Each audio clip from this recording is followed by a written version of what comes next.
بارك وسلم عليهم. اللهم صل على سيدنا محمد وعلى آل سيدنا محمد وأصحاب سيدنا محمد وبارك وسلم عليه. اللهم صل على سيدنا محمد وعلى آل سيدنا محمد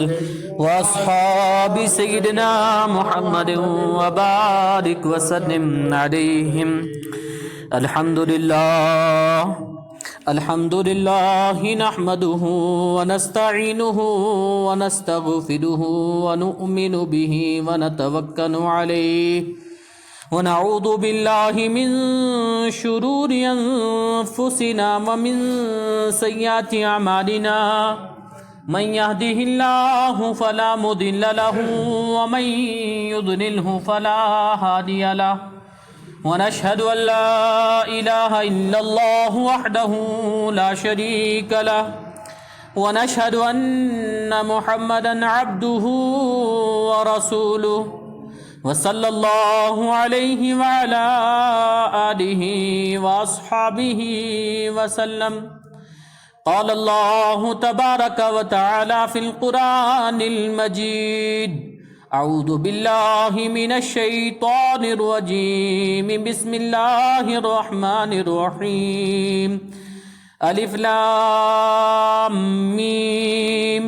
ذلك الكتاب لا ريب فيه هدى للمتقين. وقال تعالى في مقام آخر: ولو أن أهل القرى آمنوا واتقوا لفتحنا عليهم بركات من السماء والأرض ولكن كذبوا فأخذناهم بما كانوا يكسبون. وقال تعالى في مقام آخر: يا أيها الذين آمنوا قوا أنفسكم وأهليكم نارا وقودها الناس والحجارة أعدت للكافرين. صدق الله العلي العظيم وصدق رسوله النبي الكريم. ونحن على ذلك من الشاهدين والشاكرين والحمد لله رب العالمين. محترم حضرات، سامعین کرام، معزز بزرگوں، بھائیوں، السلام علیکم ورحمۃ اللہ وبرکاتہ. اللہ تبارک و تعالیٰ کا بے انتہا احسان و کرم فضل کہ جس اللہ نے ہم سب کو ایمان کی نسبت سے ایمان والے گھروں میں پیدا فرمایا، اور مزید اللہ رب العزت کا احسان کہ اللہ نے ہم سب کو یہاں پر اپنے اس پاک گھر میں ایک اہم فریضہ ادا کرنے کے لیے جمع فرمایا. ہم یہ دعا کریں اللہ رب العزت یہاں پر ہمارا کچھ دیر بیٹھنا اس کو اپنی بارگاہ میں بے حد قبول اور منظور فرمائیں، اور ہم سب کے لیے دنیا میں اس کو ہدایت اور آخرت میں ہم سب کے لیے نجات کا ذریعہ بنائیں. نبی اکرم صلی اللہ علیہ وسلم کے ایک جانثار، ایک صحابی رسول صلی اللہ علیہ وسلم حضرت ابو ہریرہ رضی اللہ تعالی عنہ فرماتے ہیں کہ ایک مرتبہ نبی کریم صلی اللہ علیہ وسلم نے میرا ہاتھ اپنے دست مبارک میں رکھا اور مجھے کہ 5 نصیحتیں فرمائی. یہ حضرت ابو ہریرہ رضی اللہ عنہ کہ صحابہ رسول صلی اللہ علیہ وسلم میں ان کا ایک نمایاں مقام تھا کہ جہاں پر باقی صحابہ نے روایتیں بیان کی ہیں، وہیں پر حضرت ابو ہریرہ رضی اللہ عنہ نے ہزاروں کی تعداد میں روایتیں بیان فرمائی ہیں. اور حدیث کے تعلق سے کہ اللہ نے ان سے بڑا کام لیا ہے. فرماتے ہیں کہ ایک مرتبہ نبی کریم صلی اللہ علیہ وسلم نے میرا ہاتھ اپنے دست مبارک میں رکھا اور میری انگلیوں پر شمار کر کے 5 نصیحتیں بیان فرمائی کہ ہمیں مختصر اب اتنا سمجھنا کافی ہے کہ اس کی اہمیت کتنی، ان 5 نصیحتوں کی اہمیت کتنی ہوگی؟ فرماتے ہیں کہ آپ علیہ الصلوۃ والسلام نے میرا ہاتھ اپنے ہاتھ میں لیا اور ان میری انگلیوں پر شمار کر کے مجھے یہ نصیحتیں بیان فرمائی۔ فرمایا کہ سب سے پہلی جو نصیحت آپ علیہ الصلوۃ والسلام نے بیان فرمائی، جس کا مفہوم و خلاصہ کہ تم محرمات سے بچو، گناہوں سے بچو، تقوی اختیار کرو، جس کا مفہوم و خلاصہ فرمایا کہ تم سب سے بڑے عبادت گزار بن جاؤ گے، کہ محرمات سے بچو۔ اور دوسری نصیحت کہ اللہ کے نبی صلی اللہ علیہ وسلم نے فرمایا کہ تم اللہ کی تقسیم پر راضی رہو، کہ اللہ کی تقسیم پر تم راضی رہو، سب سے بڑے غنی بن جاؤ گے۔ اور فرماتے ہیں کہ تیسری نصیحت جو نبی کریم صلی اللہ علیہ وسلم نے بیان فرمائی، فرمایا کہ اپنے پڑوسیوں کے ساتھ، اپنے ہمسایوں کے ساتھ اچھا سلوک کرو، تم مومن بن جاؤ گے۔ اور فرمایا، روایتوں میں آتا ہے چوتھی جو نصیحت آپ علیہ الصلوۃ والسلام نے بیان فرمائی، فرمایا کہ تم لوگوں کے لیے وہی پسند کرو جو تم اپنے لیے پسند کرتے ہو، تم وہی چیز لوگوں کے لیے پسند کرو جو اپنے لیے پسند کرتے ہو۔ فرمایا تم سب سے بڑے مسلم بن جاؤ گے، مسلمان بن جاؤ گے۔ اور 5ویں اور آخری نصیحت حضرت ابو ہریرہ رضی اللہ عنہ بیان فرماتے ہیں کہ اللہ کے نبی صلی اللہ علیہ وسلم نے جو بیان فرمائی وہ پانچویں نصیحت یہ تھی کہ زیادہ ہنسا مت کرو، کہ زیادہ ہنسنا دل کو مردہ کر دیتا ہے۔ کہ آپ علیہ الصلوۃ والسلام نے یہ 5 نصیحتیں بیان فرمائی، اور اس کی اہمیت کا یہاں سے اندازہ کہ آپ علیہ الصلوۃ والسلام نے حضرت ابو ہریرہ رضی اللہ عنہ کے ہاتھ کو اپنے ہاتھ میں رکھا اور ان کی انگلیوں پر شمار کر کے بتایا کہ ان 5 نصیحتوں پر عمل کرو، تم کامیاب ہو جاؤ گے۔ کہ سب سے پہلی جو نصیحت ہمارے سامنے کیا آئی کہ محرمات سے بچو، گناہوں سے بچو، نافرمانیاں اور ظلم سے بچو۔ فرمایا کہ تم سب سے بڑے عبادت گزار بن جاؤ گے۔ ہمارا ایک نظریہ کہ محدود جگہ تک پہنچتا ہے، وہ نظریہ ہمارا یہ ہے کہ ایک آدمی دن رات نوافل پڑھتا ہے، یا دن میں روزے رکھتا ہے اور شام کو قیام کرتا ہے، یا 5 وقت کی نمازیں پڑھتا ہے، صوم و صلات کا پابند ہے، کہ ہمارے نظریے میں بس یہی عبادت گزار ہے۔ حالانکہ نبی کریم صلی اللہ علیہ وسلم کے فرمان پر اگر ہم نظر دوڑائیں تو وہاں پر کیا ملتا ہے کہ محرمات سے بچو، گناہوں سے بچو، کہ حرام چیزوں کو چھوڑنا، حرام چیزوں سے بچنا، فرمائیے یہ گناہوں سے بچنا، اور گناہوں سے بچنا فرمائے یہی ہے تقوی۔ تقوی نام ہے گناہوں سے بچنے کا۔ اور جس نے اپنے آپ کو گناہوں سے بچایا، محرمات سے بچایا، حرام چیزوں سے بچایا، اس نے تقوی اختیار کر لیا۔ اور تقوی کی بڑی اہمیت ہے شریعت میں، تقوی کی بڑی اہمیت اور بڑی قیمت ہے، کہ جس کو اللہ رب العزت نے قرآن پاک میں کہ شروع میں سورہ بقرہ کے شروع میں اللہ رب العزت فرماتے ہیں الف لام میم ذالک الکتاب لا ریب فیہ ھدی للمتقین، کہ یہ کتاب سراپا ہدایت ہے متقیوں کے لیے۔ دوسرے مقام پر اللہ رب العزت فرماتے وَلَوْ أَنَّ أَهْلَ الْقُرَىٰ آمَنُوا وَاتَّقَوْا لَفَتَحْنَا عَلَيْهِمْ بَرَكَاتٍ مِّنَ السَّمَاءِ وَالْأَرْضِ، کہ اگر یہ بستی والے تقوی اختیار کرتے تو میں ان بستی والوں کے لیے آسمان سے برکت کے دروازے ان پر کھول دیتا۔ یہ اللہ رب العزت فرما رہے ہیں کہ تقوی کی بڑی اہمیت ہے، کہ ہم نے بس اتنا سمجھ لیا کہ صلاۃ 5 وقت کی نماز ادا کرنا اور نوافل کا کثرت سے پڑھنا، کہ ہمارے سامنے بس یہی چیز ہے، کہ ہم نے محرمات کو سمجھا نہیں، کہ محرمات کہ جو چیزیں حرام ہیں، کہ ہم نے اس سے کس طرح بچنا ہے اور کس طرح تقوی اختیار کرنا ہے۔ ہم نبی اکرم صلی اللہ علیہ وسلم کی اور ان کے جانثاروں کی اگر زندگی اٹھا کر کے دیکھیں کہ ان کے سامنے بڑا ظلم بھی بڑا اور چھوٹا ظلم بھی اسی کے برابر ہے، کہ ان کے سامنے بڑی نافرمانی بھی اتنی ہی اور چھوٹی نافرمانی بھی برابر، کہ ہم محرمات میں کوئی چیز بڑی حرام ہے، کہ جس طرح قرآن نے شراب کو حرام کر دیا کہ شراب کا ایک قطرہ بھی حرام، وہی شراب کی پوری بوتل حرام، جہاں پر سور اور خنزیر حرام، وہیں پر اس سے بنی ہوئی چیزوں کا استعمال کرنا بھی حرام، کہ ہم نے بڑی چیزوں کو تو حرام سمجھ لیا، چھوٹی چیزیں جو اس میں آتی ہیں ان کو حرام نہیں سمجھتے۔ کہ اس کی مثال ایسی ہے کہ جس طرح کہ ہم سمجھے کہ بڑی نافرمانی تو بڑی نافرمانی ہے، چھوٹی نافرمانی سے اتنا کوئی فرق نہیں پڑتا، کہ اس کی مثال ہمیں اس طرح لینی ہے کہ زہر کی ایک گھونٹ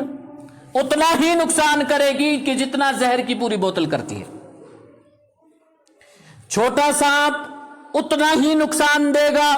اتنا ہی زہر پھیلائے گا کہ جتنا بڑا سانپ ڈسنے کے بعد زہر پھیلاتا ہے، آگ بڑے لپٹوں میں نقصان اتنا ہی پہنچائے گی، اتنا ہی درد دے گی کہ جتنا ایک انگارہ ہاتھ میں اٹھا لو اور اپنے جسم پر اس کو لگا لو کہ اتنا ہی وہ نقصان پہنچائے گا۔ کہ ہمیں نبی کریم صلی اللہ علیہ وسلم کی ان 5 نصیحتوں میں سب سے پہلی جو نصیحت ہے وہ یہ ہے کہ محرمات سے بچو، تم سب سے بڑے عبادت گزار بن جاؤ گے۔ کہ بچنا کن چیزوں سے؟ محرمات سے، گناہوں سے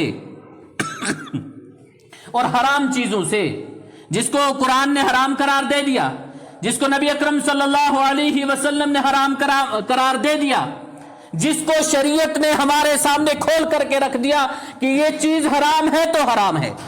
اب اس میں کوئی گنجائش باقی نہیں ہے۔ ہمارے سامنے آج اس زمانے میں، اس دور میں کہ متفقہ اور اجتماعی فیصلہ کہ باہر ملکوں سے، کہ میں اشارہ یہاں پر دوں گا کہ زیادہ اس کی تفصیل میں جانے کی ہمیں اجازت بھی نہیں ہے، کہ ہمارے لیے کچھ چیزوں کو حرام قرار دے دیا گیا ہے، کہ ہم نے ان چیزوں کا، کہ جس طرح ہم نے بائیکاٹ کر دیا سور اور خنزیر سے، جس طرح کتے سے ہم نے بائیکاٹ کر لیا، اسی طرح ہم نے ان چیزوں سے بائیکاٹ کرنا ہے۔ اور یہ اس دور کا ایک اہم فریضہ مسلمانوں کے لیے ہے کہ ہمیں نبی کریم صلی اللہ علیہ وسلم کی سیرت سے جو چیزیں اٹھا کر کے، جو ہمیں تعلیمات ہم نے اٹھائی، کہ ان میں ان نصیحتوں میں سب سے پہلی نصیحت یہ ملتی ہے کہ محرمات سے بچو، سب سے بڑے عبادت گزار بن جاؤ گے۔ اور جو دوسری نصیحت حضرت ابو ہریرہ رضی اللہ عنہ بیان فرما رہے ہیں کہ اللہ کے نبی صلی اللہ علیہ وسلم نے بیان فرمائی کہ فرمایا کہ تم اللہ کی تقسیم پر راضی رہو، اللہ کی تقسیم پر راضی ہو جاؤ، تم سب سے بڑے غنی بن جاؤ گے۔ آج کا ہمارا معاملہ، ہمارا نظریہ کہ ہم اللہ کی تقسیم پر راضی نہیں ہیں،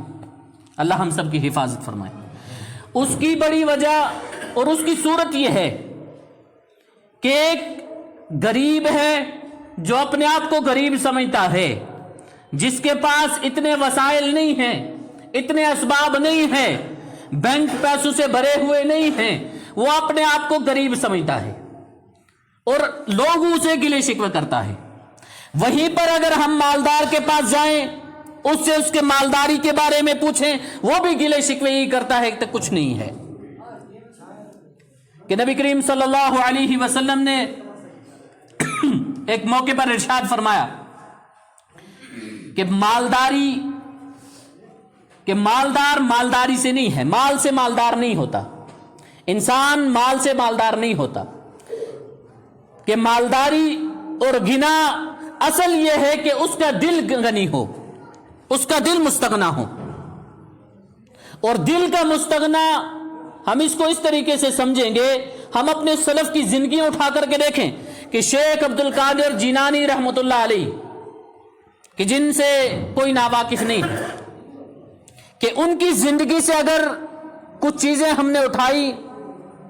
تو ہم نے تو اکثر ان کے خرافات اٹھائے جو لوگوں نے لکھ لیے، ہم نے اٹھا کے رکھ لیے، ہم اصل زندگی پر نہیں جاتے کہ اصل ان کی زندگی کا معمول کیا تھے۔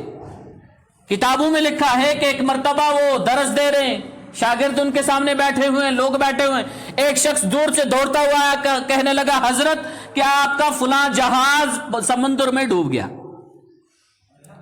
اس میں اتنا مال تھا، وہ سارا کا سارا ڈوب گیا۔ کتابوں میں لکھا ہے کہ کچھ دیر نیچے سر جھکایا، جھکانے کے بعد کہنے لگے الحمدللہ۔ حالانکہ یہ چیز ہم سمجھتے ہیں کہ رنج اور غم کی خبر سن کر کیا کہنا چاہیے؟ انا للہ و انا الیہ راجعون۔ ان کے بارے میں آتا ہے کہ تھوڑی دیر نیچے جھکے، پھر سر اٹھایا، کہنے لگا الحمدللہ۔ کچھ دیر کے بعد کہ دوسرا یا وہی شخص واپس دوڑتا ہوا آیا، کہنے لگا حضرت وہ پرانی جو خبر تھی، جو پہلے خبر آئی تھی، وہ جھوٹی تھی، آپ کا سارا مال باسلامت ہے، سارا مال سلامت ہے، اور آپ کی کشتی بھی سلامت ہے، آپ کا جہاز بھی سلامت ہے۔ کچھ دیر سر جھکایا، پھر کہنے لگے الحمدللہ۔ کتابوں میں لکھا ہے کہ شاگرد ان سے پوچھنے لگے حضرت کہ رنج کی خبر سن کر کے انا للہ و انا الیہ راجعون پڑھنا چاہیے، آپ کو ہم نے دیکھا کہ بری خبر سنی پھر بھی الحمدللہ، اور جب پھر اچھی خبر سنی اس کے بعد پھر بھی الحمدللہ کہنے لگے کہ جب پہلے میں نے بری خبر سنی تو میں نے اپنے دل کو جھانک کر کے دیکھا کہ کہیں میرے دل میں غم تو پیدا نہیں ہو گیا، میرے دل میں رنج تو نہیں آ گیا کہ تیرا مال فلاں جگہ پر ضائع ہو گیا، کہ اس مال کے ضائع ہونے کی وجہ سے میرے دل پر کوئی رنج اور کوئی خوف تو نہیں آیا۔ جب میں نے اپنے دل میں دیکھا مجھے لگا نہیں میرا دل بڑا مطمئن ہے، کوئی اس کا خوف نہیں، کوئی ڈر نہیں، کوئی فکر نہیں، تو میں نے کہا الحمدللہ اللہ تیرا شکر ہے۔ پھر پوچھا اچھا اچھی خبر سن کر کے الحمدللہ، کہنے لگے کہ جب میں نے اچھی خبر سنی، اب میں نے پھر اپنے دل میں جھانکا، پھر اپنے دل میں جھانک کر کے یہ دیکھا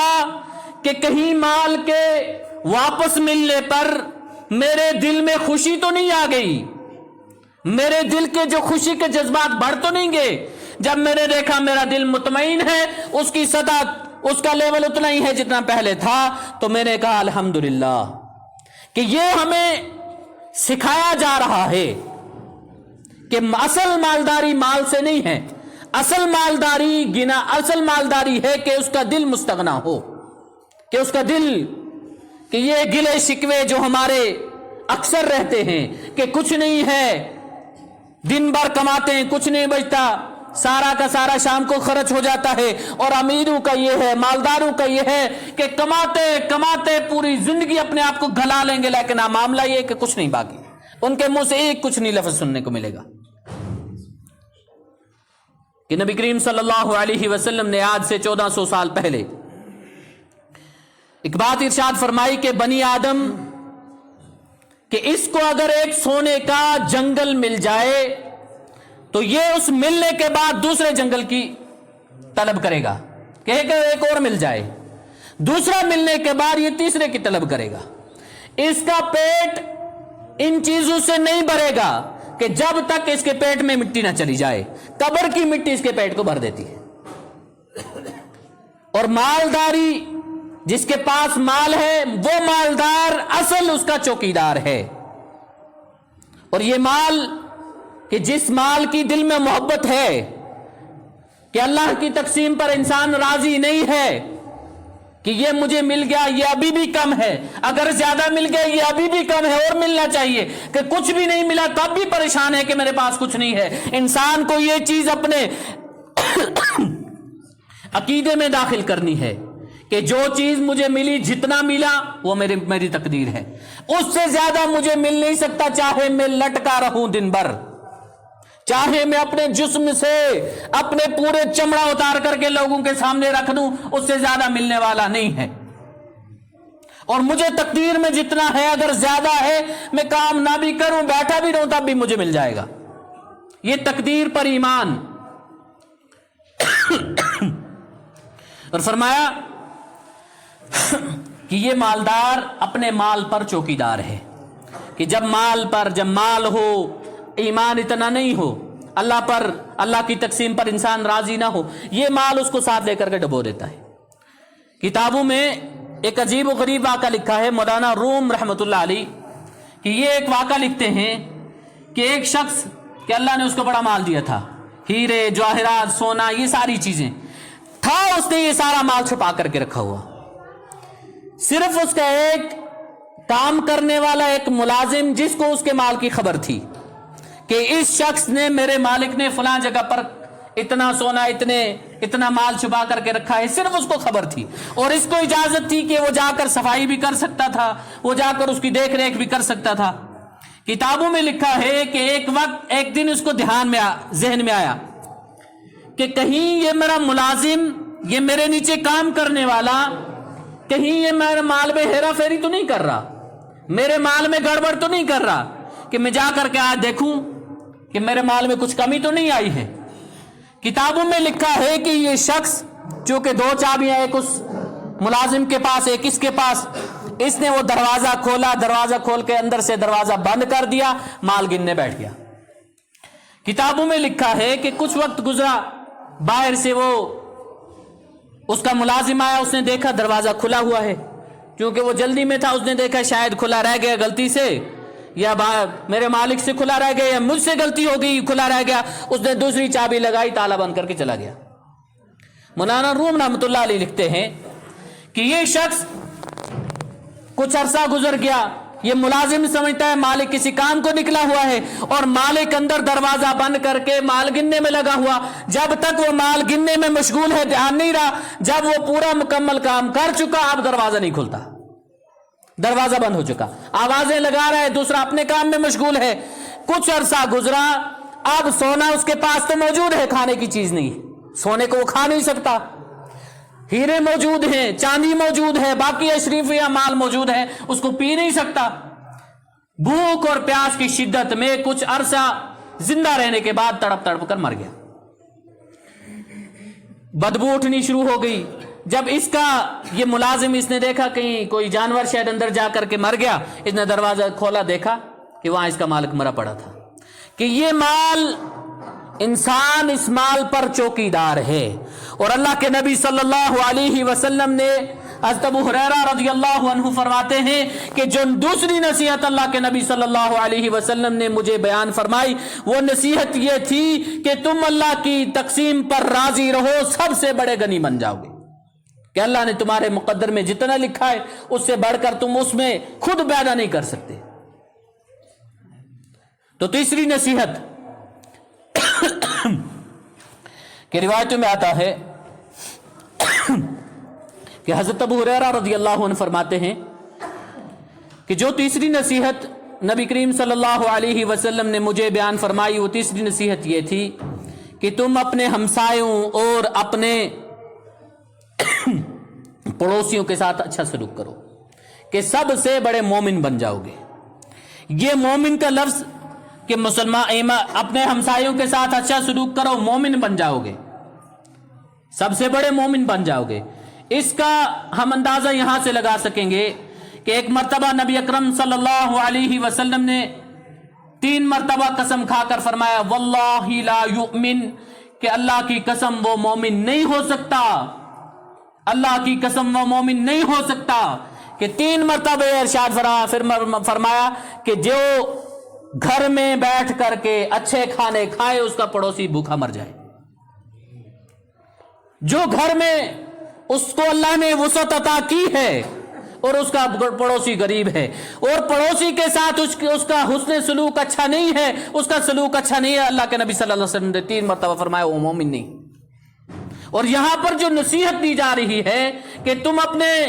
پڑوسی کے ساتھ، ہمسائے کے ساتھ اچھا سلوک کرو، تم سب سے بڑے مومن بن جاؤ گے، کہ اس کی نبی کریم صلی اللہ علیہ وسلم اور صحابہ کرام رضی اللہ عنہم اجمعین کی اگر زندگیوں سے ہم اس چیز کو اٹھائیں تو نمایاں طور پر ہمیں نظر آئے گی کہ شریعت میں ہمسائے کا بہت بڑا حق ہے، کہ ہم ایک جو ہمارے گھر کے ساتھ جڑا ہوا ہمسایہ، ہم اس کو ہمسایہ سمجھتے ہیں۔ قرآن نے 3 طرح کے ہمسائے بتا دیے، کہ قرآن یہ شریعت واحد، یہ دین واحد ایسا ہے کہ کچھ دیر کے ایک اجنبی کا میرے پاس آ کر کے بیٹھنا کچھ دیر کے لیے کہ دین نے اس کو میرا ہمسایہ بیان کر دیا کہ ایک ہمسایہ میں یہ ہے میرا، اور کوئی ایک ہمسایہ کہ جس کے ساتھ میں 10 دن 15 دن بیٹھا، قرآن نے اس کو بھی ہمسایہ بیان کر دیا، اور ایک وہ ہمسایہ جو ہمیشہ کے لیے ہمسایہ ہے کہ ہمسایوں کا بہت بڑے حقوق ہیں۔ امام اعظم ابو حنیفہ رحمۃ اللہ علیہ کی روایتوں میں آتا ہے کہ ان کا ایک ہمسایہ جو غیر مسلم تھا، رات کا معمول یہ کہ امام اعظم ابو حنیفہ رحمۃ اللہ علیہ یہ رات کو نوافل پڑھتے، عبادت کے لیے کھڑے ہوتے۔ روایتوں میں آتا ہے کہ یہ ان کا غیر مسلم جو ہمسایہ ہے یہ رات اپنے دوستوں کو بلاتا، شراب کی محفلیں لگاتا اور کھڑے ہو کر بڑے زور سے نعرے لگایا کرتا تھا کہ اے لوگو، تم نے اس نوجوان کو ضائع کر دیا جو نوجوان تمہارے لیے تمہاری سرحدوں پر جا کر کے لڑتا، شراب پی کر کے ایسے نعرے لگاتا، اور رات بھر امام اعظم ابو حنیفہ کے پڑوس میں ہمسایہ گیری میں روایتوں میں آتا ہے اس طرح کے معاملات چلتے رہتے۔ ایک دن ایسا ہوا کہ وقت کا گورنر راستے سے گزرا، اس کو کسی نے شکایت دی، چونکہ امام اعظم ابو حنیفہ رحمۃ اللہ علیہ نے کو اللہ رب العزت نے اس وقت ایک عظیم مقام عطا فرمایا تھا کہ لوگ سارے ان کی شہرت کو جانتے تھے۔ کسی نے کہہ دیا کہ یہ اللہ کا نیک ہے کہ اس کے ساتھ اس کے ہمسائے میں یہ آدمی ہے، یہ ان کو رات بھر تنگ کرتا رہتا ہے شراب پی کر کے۔ روایتوں میں کتابوں میں لکھا ہے کہ وہ گورنر اس نے اپنے ملازم لگائے، اپنی فوج بھیجی، اس کو گرفتار کر کے لے گیا۔ ایک رات گزری، آواز نہیں آئی، عادت ہو چکی ہے ہر رات آواز آتی ہے، ایک رات گزری آواز نہیں آئی۔ صبح نکلے، لوگوں سے پوچھا کہ میرا وہ ہمسایہ کہاں گیا، اس کی آج آواز نہیں آئی، کہیں بیمار تو نہیں ہے؟ لوگوں نے کہا کہ آپ کو تنگ کرتا تھا، اس کو پولیس پکڑ کر یا فوج پکڑ کر لے گئی۔ روایتوں میں آتا ہے کہ امام اعظم ابو حنیفہ رحمۃ اللہ علیہ گئے ہیں، جا کر کے جو فوج ہے ان کے سامنے کہ تم نے میرا ہمسایہ پکڑ کر کے لایا ہے، میں اس کی ضمانت ادا کرنے کے لیے آیا ہوں کہ میں ضمانت دیتا ہوں، اس کو چھوڑ دو۔ وہ کہتے ہیں کہ ہم نے آپ کو تکلیف دیتا تھا، ہم نے اس لیے پکڑ کر کے لایا۔ یہ کہتے ہیں اگر میری وجہ سے تم نے اس کو لایا، میرے لیے اس کو چھوڑ دو۔ اور کتابوں میں لکھا ہے کہ امام اعظم ابو حنیفہ رحمۃ اللہ علیہ نے کہ اس ہمسائے کے کان میں ایک بات کہی، وہ کان میں یہ بات کہی کہ تو جو کہتا تھا کہ تجھے ضائع کر دیا لوگوں نے، کہ تجھے ضائع کر دیا، تو ان لوگوں کے لیے سرحدوں پر جا کر کے لڑتا، کہتے ہیں کہ ہم نے تیرے کو ضائع نہیں کیا، آج تیرے کو ہم نے بچا لیا۔ روایتوں میں آتا ہے کہ اس کو بچا کر کے لے گئے۔ کچھ وقت گزرا، یہی ہمسایہ جب اپنا مکان بیچنے لگا، کہ اپنا مکان بیچ رہا ہے، کوئی مکان خریدنے کے لیے آیا، اس نے اس کی قیمت لگائی، اچھی خاصی قیمت اس نے لگائی۔ کسی نے کہا تیرے مکان کی تو آدھی قیمت ہے، یہ کہتا ہاں مجھے پتا ہے میرے مکان کی آدھی قیمت ہے۔ جو آدھی قیمت میں نے بڑھا کر کے رکھی ہے وہ امام اعظم ابو حنیفہ رحمۃ اللہ علیہ کے پڑوس کی وجہ سے ہے، کہ ہمیں جو تعلیم دی جا رہی ہے کہ اپنے پڑوسیوں کے ساتھ اچھا سلوک کرنا ہے، اور نبی کریم صلی اللہ علیہ وسلم کی تعلیمات کو اٹھائیں گے تو یہ چیز نمایاں نظر آئے گی کہ ہمارا حال، اپنا حال ہمارا یہ ہے کہ ہم اگر گھروں میں پکوان بنتے ہیں تو ہم اپنے بچوں سے بھی ہم اس کے، آج کل تو نیا ایک دور چل گیا ہے کہ جو پکوان بنا سٹیٹس لگا دیا، جو ہم نے ترکاریاں بنائی اس کے سٹیٹس بنا کر کے چڑھا دیا، اس سب سے پہلے ہمارے اس غریب مسلمان غریب ہمسائے کے پاس پہنچا۔ تو یہ مسلمان کو، ہمسائے کو اذیت پہنچانا ہے۔ تو نبی کریم صلی اللہ علیہ وسلم نے جو تیسری نصیحت بیان فرمائی کہ تم اپنے ہمسائے کے ساتھ اچھا سلوک کرو کہ تم سب سے بڑے مومن بن جاؤ گے۔ چوتھی نصیحت حضرت ابو ہریرہ رضی اللہ عنہ فرماتے ہیں کہ جو اللہ کے نبی صلی اللہ علیہ وسلم نے بیان فرمائی، کہ فرمایا کہ تم لوگوں کے لیے وہی چیز پسند کرو جو تم اپنے لیے پسند کرتے ہو، کہ تم سب سے بڑے مسلم بن جاؤ گے۔ کہ جو چیز تم خود پسند کرتے ہو وہ دوسرے کے لیے پسند کرو۔ ہمارا حال کہ ہم اپنے لیے اگر کوئی عمدہ لباس ہم نے پہنا ہوا ہے، اگر ہمارے دل میں کبھی خیال آیا کہ ہم غریب کو ایک لباس لے کر کے دے دیں، ہم قطعی طور پر اس چیز کو گوارا نہیں کرتے کہ ہم نے جتنا لباس جتنا قیمتی خریدا اتنا اپنے غریب کو دے دیں۔ ہم اس چیز کو گوارا نہیں کرتے، اور یہ چیز ہماری زندگیوں سے بالکل دور ہے کہ نبی اکرم صلی اللہ علیہ وسلم کی تعلیمات سے ہمیں یہ چیز ملتی ہے کہ ہم وہ چیز دوسرے کے لیے پسند کریں، دوسرے کو جو چیز دیں وہ اپنے آپ کو پسند آنی چاہیے۔ ہم گھر سے وہ کپڑے اٹھائیں گے جن کو ہمارے بچوں نے پہننا چھوڑ دیا، جو ہمارے بچوں کو اب پسند نہیں آتے، ہماری گھر والی کو، ہماری بیویوں کو وہ کپڑے پسند نہیں آتے، الماریوں میں پڑے اٹھا کر کے ہم نے اس کی ایک پنڈ بنا کر کے دوسرے کو دے دی، یہ غریب پہنے گا، یہ دوسرا پہنے گا، حالانکہ یہ چیز خلاف ہے، شریعت کے خلاف ہے۔ ہم نے جو چیز صحابہ کرام رضی اللہ عنہم انسان تو انسان رہے، جانوروں کے بارے میں بھی ان کا جو اہتمام تھا وہ یہ تھا کہ جو جگہ جانوروں کو پسند آ گئی وہاں بیٹھے ہیں وہ جگہ چھوڑ کر کے چلے جاتے تھے۔ عمر بن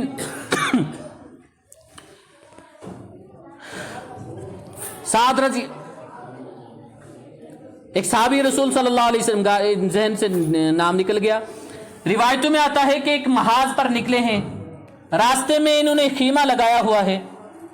جب وہاں سے آگے نکلنا ہے اپنا خیمہ وہاں سے اٹھانا ہے، دیکھا کہ اس خیمے پر ایک کبوتری نے آ کر کے انڈے دے دیے ہیں۔ اب جب خیمہ اٹھانا ہے، محاذ کے لیے آگے نکلنا ہے،